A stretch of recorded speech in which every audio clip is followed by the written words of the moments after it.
Bonjour chers apprenants, bienvenue sur la plateforme École au Burkina. Aujourd'hui nous abordons le chapitre 5 du programme intitulé Fonction exponentielle. Donc, chapitre 5.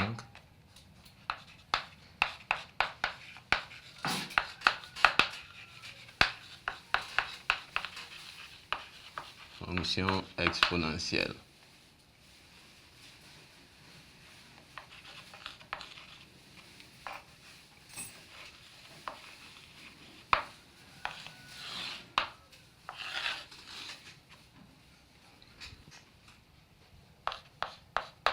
Grand 1, nous allons voir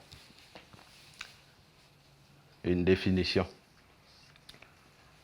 de la fonction exponentielle. Mais avant, on va parler un peu du chapitre passé qui est consacré à l'étude de la fonction puissance. Donc on a vu que, et de la fonction plutôt logarithme népérien.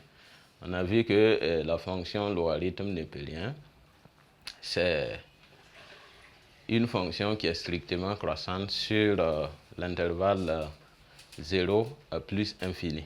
Et de ce fait, elle réalisait donc une bisection. Donc, c'est sa bisection réciproque que nous allons étudier ce matin.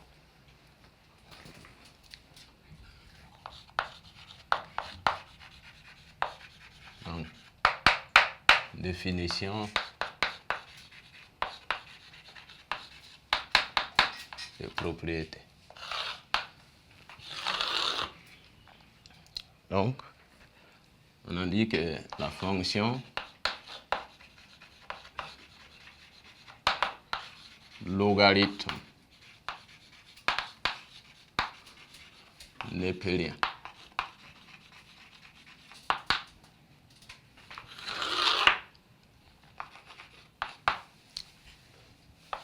était continue et strictement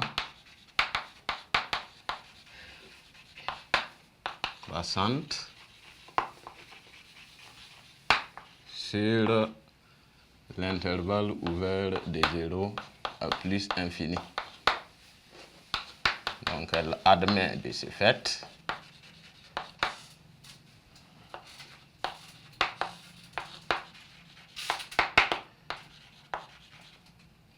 une bisection de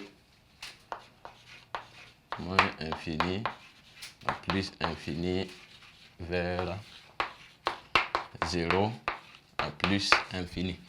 Et donc c'est cette bisection qui est tout simplement la fonction exponentielle. Donc en petit 1, on peut voir la définition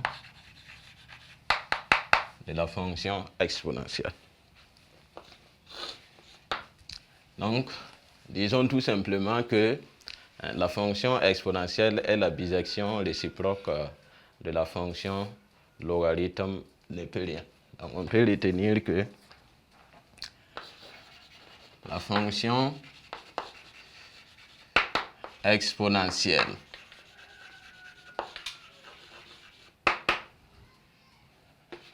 notée expo est la bisection réciproque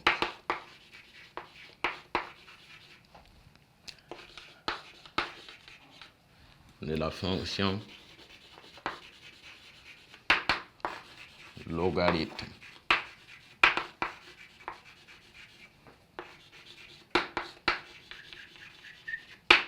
népérien. Donc, on peut écrire que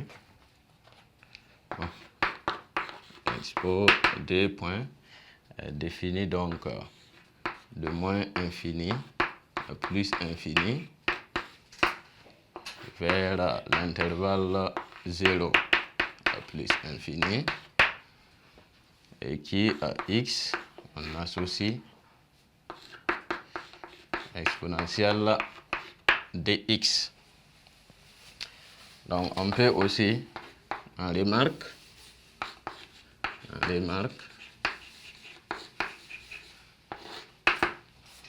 alors on peut dire que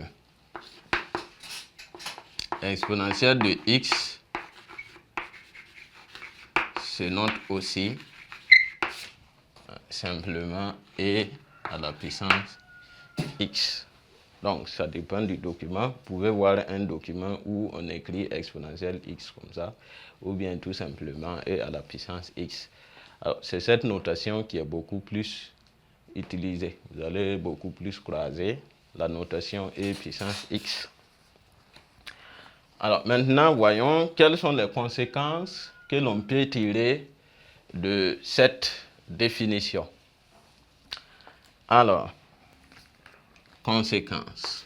Donc, nous allons essentiellement utiliser le fait que c'est la bisection réciproque de la fonction logarithme népérien pour déduire un certain nombre d'informations au niveau donc de la définition. Alors, la première conséquence plutôt, alors on peut retenir que l'ensemble de départ,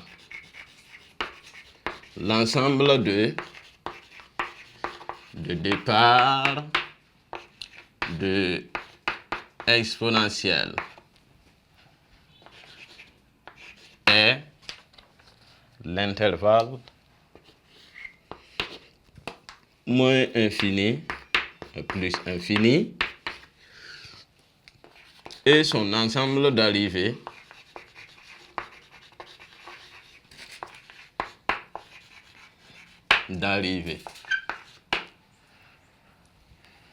est tout simplement l'intervalle strictement ouvert de 0 à plus infini. Alors ici, nous savons que si j'ai une fonction et sa bisection, je prends par exemple une fonction f qui est définie d'un ensemble grand A vers un ensemble grand B. Donc si f est une bisection, alors sa bisection réciproque, notée f-1, elle est définie de B vers A. Qu'est-ce que ça veut dire? Alors, l'ensemble de départ devient l'ensemble d'arrivée et l'ensemble d'arrivée devient l'ensemble donc de départ pour la fonction, pour la bisection. Donc ici, alors on avait vu que la fonction logarithme népérien était définie donc de 0 à plus infini vers l'intervalle moins infini à plus infini. Donc les 0 à plus infini constituant l'ensemble donc de départ de la fonction logarithme népérien devient ici l'ensemble d'arrivée pour sa bisection réciproque qui est la fonction exponentielle. Et l'ensemble d'arrivée de la fonction logarithme népérien qui était R devient ici l'ensemble de départ de la fonction exponentielle.